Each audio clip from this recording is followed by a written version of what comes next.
ಗುರುಬ್ರಹ್ಮ ಗುರುವಿಷ್ಣು ಗುರುದೇವೋ ಮಹೇಶ್ವರ ಗುರು ಸಾಕ್ಷಾತ್ ಪರಬ್ರಹ್ಮ ತಸ್ಮೈ ಶ್ರೀ ಗುರುವೇ ನಮಃ. ಸಮಸ್ತ ಗುರುಮಾರ್ಗ ವಾಹಿನಿ ವೀಕ್ಷಕರಿಗೆ ಶಿವಾನಂದ ಜೋಶಿ ನಮಸ್ಕಾರಗಳು. ವೀಕ್ಷಕರೇ, ಇವತ್ತಿನ ದಿನ ಈ ತುಲಾ ರಾಶಿಯ ಭವಿಷ್ಯವನ್ನು ಮತ್ತು ಜುಲೈ ತಿಂಗಳ ಭವಿಷ್ಯವನ್ನು ತಿಳಿಸುವಂಥ ಪ್ರಯತ್ನ. ಯಾಕಂದರೆ ಈ ದ್ವಾದಶ ರಾಶಿಗಳು ಅಂತ ಬಂದಾಗ ಭಚಕ್ರದಲ್ಲಿ ಸಪ್ತಮ ರಾಶಿ ಅಂತ ಹೇಳ್ತೀವಿ, ಅದು ತುಲಾ ರಾಶಿ. ಈ ರಾಶಿಯ ಭವಿಷ್ಯ ಜುಲೈ ತಿಂಗಳಲ್ಲಿ ಹೇಗಿರುತ್ತೆ ಅನ್ನೋಂಥದ್ರ ಬಗ್ಗೆ ತಿಳಿಸೋ ಪ್ರಯತ್ನ ಮಾಡ್ತಾ ಇದ್ದೀನಿ. ಜುಲೈ ತಿಂಗಳಲ್ಲಿ ಈ ರಾಶಿಗೆ 3 ರೀತಿಯ ಧನಲಾಭವನ್ನು ಕೊಡ್ತಕ್ಕಂಥ ಸೂಚನೆ ಕಾಣ್ತಾ ಇದೆ. ಒಂದು, ಪುತ್ರನಿಂದ ಲಾಭ ಅನ್ನುವಂಥದ್ದು. ಒಂದು, ಪತ್ನಿಯಿಂದ ಸಹ ಲಾಭ ಅನ್ನುವಂಥದ್ದು ಕಾಣ್ತಾ ಇದೆ. ಜೊತೆಗೆ ನಿಮ್ಮ ಒಂದು ಯಾವುದೋ ಒಂದು ಇನ್ಶೂರೆನ್ಸ್ ಕಂಪನಿ ಅಥವಾ ಯಾವುದೋ ಕ್ಷೇತ್ರದಲ್ಲಿ ಇನ್ವೆಸ್ಟ್ಮೆಂಟ್ ಮಾಡಿದ್ದಿದ್ರೆ ಅದನ್ನು ನೆಚರಿಕೆ ಆಗುವಂಥ ಸೂಚನೆ ಕೂಡ ಕಾಣ್ತಾ ಇದೆ. ಈ ತಿಂಗಳಲ್ಲಿ ಸ್ವಲ್ಪ ಧನಾತ್ಮಕ ಬದಲಾವಣೆ ಇದು ತುಲಾರಾಶಿಯವರಿಗೆ ಕಾಣ್ತಾ ಇದೆ. ತುಲಾರಾಶಿಯವರು ಸ್ವಲ್ಪ ತುಂಬ ಸ್ಟ್ರೇಟ್ ಫಾರ್ವರ್ಡ್ ಇರ್ತಾರೆ, ಅಥವಾ ಬೇರೆಯವರಿಗೆ ಹೆಲ್ಪ್ ಮಾಡುವಂಥ ಹೆಲ್ಪಿಂಗ್ ನೇಚರ್ ಇರುತ್ತೆ. ಅವರಲ್ಲಿ ಏನೋ ಅನ್ಕೋಬೇಕು ಮಾಡಬೇಕು ಅಂತ ಪೂರ್ವಭಾವಿ ಯೋಜನೆ ಮಾಡ್ಕೊಂಡಿರ್ತಾರೆ. ಇಂಥವ್ರಿಗೆ ಈ ಸ್ವಲ್ಪ ಕುಜ ಅಷ್ಟಮದಲ್ಲಿ ಹೋಗೋದ್ರಿಂದ ಈ ಬಹಳಷ್ಟು ಓಡಾಟ ಮಾಡಿ ಕೆಲಸ ಮಾಡೋರು, ಅಂದರೆ ಈ ಟ್ರಾವೆಲಿಂಗ್ ಬಿಸ್ನೆಸ್ ಮಾಡೋರು ಅಥವಾ ವಾಹನದ ಡ್ರೈವಿಂಗ್ ಕೆಲಸ ಮಾಡೋರು, ಕ್ಯಾಬ್ ನಡೆಸುವಂಥವ್ರು ಸ್ವಲ್ಪ ಬಹಳ ಜಾಗೃತಿಯಾಗಿರಬೇಕಾಗತ್ತೆ ಅಂತ ಹೇಳ್ಬೋದು. ಕಾರಣ ಇಷ್ಟೇ, ಈ ಕುಜ ಅಷ್ಟಮಕ್ಕಿದ್ದಾನೆ. ಈ ಕುಜ ಅಷ್ಟಮಕ್ಕಿದ್ದಾಗ ಸಣ್ಣ ಪುಟ್ಟ ಗಾಯಗಳಾದಂಥ ಯೋಗ, ಅಥವಾ ಬಿಲ್ಡಿಂಗ್ ಕೆಲಸ ಮಾಡ್ತಕ್ಕಂಥ ಕಾರ್ಮಿಕರಿಗೂ ಕೂಡ ಬಹಳಷ್ಟು ಜಾಗೃತಿ ಇರಿ ತುಲಾರಾಶಿಯವರು. ಯಾಕಂದರೆ ಈ ವಾಹನಗಳಕ್ಕಿಂತಲೂ ಈ ಮೇಲೆ ಹತ್ತಿ ಇಳಿಯುವಂಥವ್ರು, ಆ ಥರದ ಒಂದು ಕೆಲಸ ಮಾಡುವಂಥವ್ರು ಅಸಹಜವಾಗಿ ಅವರಿಗೆಲ್ಲೋ ಒಂದು ಕಡೆ ಶಾರೀರಿಕ ಕಟ್ಟುಗಳಾಗುವಂಥದ್ದು, ನ್ಯೂನತೆಗಳು ಕಾಣುವಂಥ ಸೂಚನೆ ಕಾಣ್ತಾ ಇದೆ. ಜಾಗರೂಕ ವಹಿಸಿ. ಮುಖ್ಯವಾಗಿ ಈ ಇನ್ನೊಂದು ಪ್ರಶ್ನೆ ಅನ್ನೋದಾದರೆ, ಯಾವತ್ತು ದಕ್ಷಿಣ ದಿಕ್ಕಿಗೆ ಯಾರಾದರೂ ಈ ಮಾಸದಲ್ಲಿ ಈ ತುಲಾರಾಶಿಯವರು ಪ್ರವಾಸ ಮಾಡಬೇಕು ಅಂತ ಅಂದ್ಕೊಂಡ್ರೆ ಸ್ವಲ್ಪ ಬಹಳ ಹುಷಾರಾಗಿರಿ ಅಂತ ಹೇಳ್ಬೋದು. ಕಾರಣ ಇಷ್ಟೇ, ಆ ದಕ್ಷಿಣ ಮಾಸದಲ್ಲಿ ಸ್ವಲ್ಪ ಕುಜನ ಎಫೆಕ್ಟ್ ತುಂಬ ಇದೆ. ಯಾವುದೋ ಒಂದು ಆಕ್ಸಿಡೆಂಟ್ ಘಟನೆ ನಡೆಸುವಂಥ ಪ್ರಯತ್ನ ಮಾಡ್ತಾನೆ. ನೀವು ದೇವಸ್ಥಾನಕ್ಕೆ ಹೋಗಿ ಅಥವಾ ಯಾವುದೋ ಉದ್ಯೋಗ ದೃಷ್ಟಿಯಲ್ಲಿ ಹೋಗಿ, ಯಾಕಂದರೆ ಸುಮಾರು ನಿಮ್ಮನ್ನು ಓಡಾಡಿಸ್ಬಿಡ್ತಾನೆ ತುಲಾರಾಶಿಗಳು ಈ ಮಾಸದಲ್ಲಿ. ಹಾಗೆ ಪಂಚಮದಲ್ಲಿರುತ್ತಾ ರಾಹು, ಮಕ್ಕಳು ಓಡಾಡ್ತಾರೆ ಅಥವಾ ಮಕ್ಕಳಿಗೋಸ್ಕರ ಚಿಂತೆ ಮಾಡಿದ್ದೀರಾ, ಅವರೆಲ್ಲ ಹೋಗ್ಬಿಡ್ತಾರೆ, ಅವ್ರ ಹುಡುಗಾಟಕ್ಕೆ ನೀವು ಹೋಗ್ತೀರಾ. ಸ್ವಲ್ಪಲ್ಲಿ ಪುತ್ರ ಮತ್ತು ಪೋಷಕರ ಮಧ್ಯದಲ್ಲಿ ಬಹಳಷ್ಟು ಸ್ವಲ್ಪ ದೂರತ್ವವನ್ನು ಕಾಯ್ಕೊಳ್ಳುವಂಥ ಯೋಗ ಇದೆ. ಪಂಚಮಕ್ಕಿರ್ತಕ್ಕಂಥ ರಾಹು ನಿಮ್ಮಲ್ಲಿ ಪುತ್ರ ಸಂತಾನದ ಚಿಂತೆಯನ್ನು ಕ್ರಿಯೇಟ್ ಮಾಡ್ತಾನೆ. ಧನ ಬರೋದು ಒಂದು ಭಾಗ ಆದರೆ ಈ ಚಿಂತೆಯಲ್ಲೂ ಇನ್ನೊಂದು ಭಾಗ ಮಾಡ್ತಾನೆ. ಯಾಕಂದರೆ ಇಲ್ಲಿ ಎಲ್ಲೋ ಒಂದು ಕಡೆ ನೀವು ಕಳ್ಕೋಬೇಕಾಗುತ್ತೆ. ಒಂದನ್ನು ಪಡ್ಕೋಬೇಕಾದ್ರೆ ಒಂದನ್ನು ಕಳ್ಕೋಬೇಕು ಅನ್ನೋ ಸೂಚನೆ ಬರುತ್ತೆ. ಆದರೆ ದೈಹಿಕವಾಗಿ ಕಳ್ಕೊಳ್ಳೋದಕ್ಕಿಂತಲೂ ಸ್ವಲ್ಪ ಅಶಾಂತಿ, ಮಾನಸಿಕ ಅಶಾಂತಿ, ಮನೋ ನೆಮ್ಮದಿಯನ್ನು ಸ್ವಲ್ಪ ಕಳ್ಕೊಳ್ಳುವಂಥ ಯೋಗ. ಹಾಗೇನೆ ಈ 6ನೇ ಮನೆಯಲ್ಲಿರ್ತಕ್ಕಂಥ ಶನೇಶ್ವರ, ನಿಮಗೆ ಋಣಮುಕ್ತಿ ಯೋಗ. ಶತ್ರುಗಳು ಎಷ್ಟೋ ಜನ ನಿಮಗಿದ್ದಾರೆ ಸುಮಾರೇ, ಅಂದರೆ ಶತ್ರುಗಳಿಂದ ಏನೂ ಮಾಡೋಕ್ಕಾಗಲ್ಲ. ಷಷ್ಠಕ್ಕೆ ಇರ್ತಕ್ಕಂಥ ಶನಿ ನಿಮ್ಮಲ್ಲಿರ್ತಕ್ಕಂಥ ರೋಗನಾಶನ ಮಾಡ್ತಾನೆ. ಆದರೆ ಸ್ವಲ್ಪ ಇಷ್ಟೇ, ನಿಮ್ಮಲ್ಲಿ ಈ ವೃದ್ಧಾಪ್ಯವನ್ನು ಕ್ರಿಯೇಟ್ ಮಾಡ್ತಾನೆ, ಅಂದರೆ ಆಲಸ್ಯಪನ ಅಂತ ಹೇಳಿ. ಈ ಆಲಸ್ಯದಿಂದ ಅಮೃತ ವಿಷ ಅಂತ ಹೇಳಿ. ಈ ಕೆಲವು ವಿಷಯಗಳಲ್ಲಿ ನಿಮ್ಗೆ ಬಂದ ಆಸಕ್ತಿಗಳನ್ನು ಆಲಸ್ಯದಿಂದ ತುಂಬ ಡೌನ್ ಆಗಿಬಿಡ್ತೀರಿ.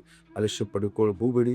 ಆಲಸ್ಯದಿಂದ ಅಮೃತ ನಾಶ ಆಗುತ್ತೆ, ವಿಷ್ಣಾಕ್ತ ಬಹಳ ಕಷ್ಟ ಆಗುತ್ತೆ. ಹಾಗಾಗಿ ತುಲಾರಾಶಿಯವರು ಶನೇಶ್ವರನ ವಿಶೇಷವಾದ ಆರಾಧನೆ ನೀವು ಮಾಡಲೇಬೇಕು. 6ನೇ ಮನೆಯ ಶನಿ ಮತ್ತು ಪಂಚಮಗಿರ್ತಕ್ಕಂಥ ರಾಹು, ರಾಹುವಿತ್ ಶನಿ ಅಂತ ಹೇಳ್ತೀವಿ, ಭುಜವಿತ್ ಕೇತು ಅಂತ ಹೇಳಿ. ಶನಿಯ ಫಲವನ್ನು ರಾಹು ಕೊಡ್ತಾನೆ, ರಾಹು ಫಲವನ್ನು ಶನಿ ಕೊಡ್ತಾನೆ. ಇಲ್ಲಿ ಪಂಚಮಗಿರ್ತಕ್ಕಂಥ ರಾಹು, ಇಲ್ಲಿ ಪಂಚಮ ಶನಿನೇ ಅನ್ಕೋಬೇಕಾಗುತ್ತೆ. ಇಂಥ ಒಂದು ಸ್ಥಿತಿ ಶನಿ ಮನೆಯಲ್ಲಿ ರಾಹು ಇದ್ದಾನೆ. ಈ ಒಂದು ಕಾರಣದಿಂದ ಮಕ್ಕಳ ಸೌಭಾಗ್ಯದಲ್ಲಿ ಕೊರತೆ. ಯಾರಾದರೂ ಗರ್ಭಿಣಿ ಸ್ತ್ರೀಯರು ತುಲಾರಾಶಿಯವರಿದ್ದರೆ ತುಂಬ ಆರೋಗ್ಯದ ಕಡೆ ಗಮನ ಕೊಡಿ ಅಂತ ಹೇಳ್ಬೋದು. ಯಾಕಂದ್ರೆ ನಿಮ್ಮ ಆರೋಗ್ಯವನ್ನು ಕಾಯ್ಕೊಳ್ಳೋದ್ರ ಜೊತೆಗೆ ನಿಮ್ಮ ಸಂತಾನದ ಆರೋಗ್ಯವನ್ನು ಕೂಡ ಕಾಯ್ಕೋಬೇಕಾಗತ್ತೆ ತುಲಾರಾಶಿಯವರು. ಕಾರಣ ಇಷ್ಟೇ, ಈ ಪಂಚಮದಲ್ಲಿರುವಂಥ ರಾಹು ಯಾವುದೋ ಒಂದು ರೀತಿಯ ನಕಾರಾತ್ಮಕ ಶಕ್ತಿಯನ್ನು ಪ್ರಾಪ್ತಿ ಮಾಡ್ತಾ ಇದ್ದಾನೆ. ತಂತ್ರನು, ಮಾಟನು, ಮಂತ್ರನ ದೃಷ್ಟಿಯನ್ನು ಯಾವುದೋ ಒಂದು ನಿಮ್ಮ ಮೇಲೆ ಬೀಳ್ತಾ ಇದೆ. ಗರ್ಭಿಣಿ ಸ್ತ್ರೀಯರಾಗಬಹುದು, ಚಿಕ್ಕ ಮಕ್ಕಳಿರುವಂಥ ತಾಯಿ ಆಗಬಹುದು. ಇನ್ನೇನು ಹಸುಗೂಸನಲ್ಲಿ 1-2-3 ತಿಂಗಳ ಮಗು ಇರುತ್ತೆ. ಆ ಮಗುವಿನ ಸರಿಯಾಗಿ ಹಾಲು ಉಣಿಸೋಕ್ಕಾಗಲ್ಲ, ಅದರ ಲಾಲನೆ ಪಾಲನೆ ಮಾಡೋಕ್ಕಾಗಲ್ಲ. ನಿಮಗೆಲ್ಲ ಯಾವುದೋ ಕೋಪ, ಆ ಮಗುವಿನ ಮೇಲೆ ಕೋಪ, ಅಥವಾ ಮಗು ನಿಮ್ಮನ್ನು ಕೋಪ ಮಾಡೋ ರೀತಿಯಲ್ಲಿ ಅದು ಹಠ ಮಾಡುತ್ತೆ.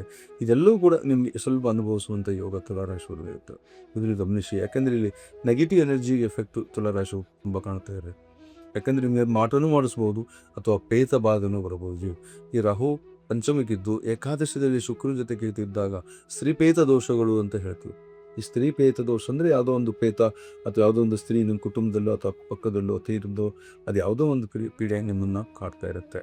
ಇಂಥ ಒಂದು ಸಂದರ್ಭ ಬಂದಾಗ ಸರಿಯಾದ ಜ್ಯೋತಿಷಿ ಅಥವಾ ಸರಿಯಾದ ರೀತಿಯ ದೇವಸ್ಥಾನ, ಸರಿಯಾದ ರೀತಿಯ ವ್ಯಕ್ತಿಗಳ ಸಲಹೆಯನ್ನು ತೆಗೆದುಕೊಂಡು ಪರಿವರ್ತನೆ ಅದನ್ನು ಸ್ವಲ್ಪ ತಡೆಗಟ್ಟುವಂಥ ಪ್ರಯತ್ನ ನೀವು ಮಾಡಿ ತುಲಾರಾಶಿಯವರು. ಹಾಗೆಯೇ ನೀವು ಯಾರ ಜೊತೆ ವೈರತ್ವದ ವಿಷಯಕ್ಕೆ ಹೋಗಬೇಡಿ. ನಿಮ್ಮಲ್ಲಿ ಮಿತ್ರರು ಇಲ್ಲ ಅಂತ ನಾನು ಹೇಳ್ತಾ ಇಲ್ಲ, ಆದರೆ ಶತ್ರುಗಳು ಮಿತ್ರರ ಥರ ಕಾಣ್ತಾರೆ ಅಷ್ಟೇ. ಅದಕ್ಕೆ ಹಿತಶತ್ರುಗಳು ಅಂತ ಹೇಳ್ಬೋದು. ಇಂಥ ಒಂದು ಹಿತಶತ್ರುಗಳ ವಿಷಯದಲ್ಲಿ ಗಮನ ಕೊಡಿ. ನಿಮ್ಮಲ್ಲಿ ಇವತ್ತಿನವರೆಗೂ ಎಲ್ಲರೂ ನಂಬ್ತಾ ಬರ್ತೀರಿ. ನಾನು ಹೇಳಿದೆ ಸೋಷಿಯಲ್ ಮೆಂಟಲಿಟಿ ನಿಮ್ದಿರುತ್ತೆ. ಎಲ್ಲರಿಗೂ ಲಾಭ ಮಾಡಬೇಕು ಅಥವಾ ಎಲ್ಲರಿಗೂ ಒಳ್ಳೇದು ಮಾಡಬೇಕು ಅನ್ನೋ ಭಾವನೆ ಇರುತ್ತೆ ಈ ತುಲಾರಾಶಿಯವರಿಗೆ. ಆದರೆ ಈ ರಾಶಾಧಿಪತಿ ಶನಿ ಅಂದರೆ ಈ ಮಿತ್ರ ಷಷ್ಠಕ್ಕೆ ಹೋದಾಗ ಏನಾಗುತ್ತೆ, ನಿಮ್ಮ ಮಿತ್ರನೇ ಶತ್ರುಗಳಾಗ್ತಾರೆ. ಇಂಥ ಒಂದು ಸಂದರ್ಭ ಇರುತ್ತೆ. ಅವರಿಗೆ ಅತಿ ಶತ್ರುಗಳನ್ನು ನಾಮಾಂಕಿತ ಕೊಡಬಹುದು. ಇಂಥ ಶತ್ರುಗಳನ್ನು ನೀವು ದೂರ ಇಡಿ ಅಥವಾ ಅವರ ಅಂತರಂಗವನ್ನು ತಿಳ್ಕೊಂಡು ಅವ್ರ ಜೊತೆಯಲ್ಲಿ ಉತ್ತಮವಾದ ರೀತಿಯಲ್ಲಿ ನಿಮ್ಮ ಒಡನಾಟವನ್ನು ಬೆಳೆಸ್ಕೊಳ್ಳಿ. ಇಲ್ಲವೇ ಅವ್ರ ಜೊತೆಯಲ್ಲಿ ಮೌನವೇ ಸಂಹತ ಲಕ್ಷಣ ಅನ್ನೋ ಥರ ಮೌನದಿಂದ ಇದ್ಬಿಡಿ, ಯಾವುದೋ ಪ್ರತಿಕ್ರಿಯೆಯನ್ನು ಕೊಡದಿರಿ. ಈ ರೀತಿ ಇದ್ದಾಗ ಶತ್ರುಗಳು ಸಹ ನಿಮ್ಮನ್ನು ಮಿತ್ರನಾಗಿ ಆಗಿಬಿಡ್ತಾರೆ. ಆಮೇಲೆ ಆಟೋಮೆಟಿಕ್ ನಿಮ್ಮ ಪರಿವರ್ತನೆ ಆಗುತ್ತೆ. ಹಾಗೆ ಈ ಕರ್ಮಭಾವ ಬರ್ತಕ್ಕಂಥ ಏಕಾದಶದಲ್ಲಿ ಸೂರ್ಯ ಕರ್ಮಭಾವಕ್ಕೆ ಬರ್ತಕ್ಕಂಥ ರಾಜಯೋಗ ನಿಮ್ಮ ಜೀವನದಲ್ಲಿ ಒಂದು ಅವಕಾಶಗಳನ್ನು ಕೊಡುವಂಥದ್ದೆಲ್ಲ ನಾನು ಹೇಳಿದೆ. 3 ರೀತಿಯ ಧನಲಾಭ ಸಂತಾನದಿಂದ ಆಗಬಹುದು, ವರಿಷ್ಠ ಅಧಿಕಾರಿಗಳಿಂದ ಆಗ್ಬೋದು, ಸರ್ಕಾರದಿಂದ ಆಗಬಹುದು, ಅಥವಾ ನಿಮ್ಮ ಯಾವುದೋ ಒಂದು ಅನಿರೀಕ್ಷಿತ ಧನ ಅಥವಾ ಯಾವುದೋ ಒಂದು ಇನ್ಸೂರೆನ್ಸು ನೀನು ಮಾಡಿರ್ತೀರ ಮತ್ತೆ ಬಿಟ್ಟಿರ್ತೀರ, ಅದು ಮೆಚೆಟಾಗಿ ಹೋಗುತ್ತೆ. ಅಥವಾ ಯಾವುದೋ ಒಂದು ದುಡ್ಡು ಎಲ್ಲೋ ಒಂದು ಭೂಮಿಗೆ ಹಾಕಿರ್ತೀರ, ಅದನ್ನು ಸಡನ್ಲಿ ಅದರದ್ದು ಗ್ರೋತ್ ಆಗಿಬಿಡುತ್ತೆ. ಆವಾಗ ನೀವು ಅಂದ್ಕೊಂಡಾಗೆ ಅದನ್ನು ಮಾರಿಬಿಟ್ಟು ಆದರೂ ಧನವನ್ನು ಸಂಪಾದನೆ ಮಾಡಿಕೊಂಡು ನಿಮಗೆ ಬೇಡವಾದ ವಸ್ತು ಹೆಚ್ಚಿನ ರೀತಿಯಲ್ಲಿ ಬಲವನ್ನು ಅಥವಾ ಧನವನ್ನು ಕೊಡುವಂಥ ಯೋಗ ಇವತ್ತಿನ ಈ ಮಾಸದಲ್ಲಿ ನೀವು ಕಾಣುತ್ತೆ. ಆದರೆ ನಿಮ್ಮ ಸಂಯಮತೆ ಮುಖ್ಯ. ಶತ್ರುಗಳಿಂದ ಮುಕ್ತರಾಗಿ, ಯಾಕೆಂದರೆ ನಿಮಗೆ ಬರುವಂಥ ಧನವನ್ನು ನಿಲ್ಲಿಸುವಂಥ ಪ್ರಯತ್ನ ಮಾಡ್ತಾರೆ ಶತ್ರುಗಳು. ಜೊತೆಗೆ ನಕಾರಾತ್ಮಕ ಶಕ್ತಿ ಅಂತ ಹೇಳ್ತೀವಿ. ಎಲ್ಲೋ ಒಂದು ಬಿಡಿ ನಕಾರಾತ್ಮಕ ಶಕ್ತಿಯನ್ನು ಹೋಗಲಾಡಿಸಬೇಕು, ಅದನ್ನು ನಿಗ್ರಹಿಸಬೇಕು ಅನ್ನೋದಾದರೆ ಒಳ್ಳೆಯವರ ಸಲಹೆ, ಒಳ್ಳೆಯವರ ಅಂದರೆ ಸಹಕಾರ ಪಡ್ಕೊಳ್ಳಿ. ಜೊತೆಗೆ ನೀವು ಶನೇಶ್ವರನ ದೇವಸ್ಥಾನಕ್ಕೆ ಹೋಗಬೇಕು.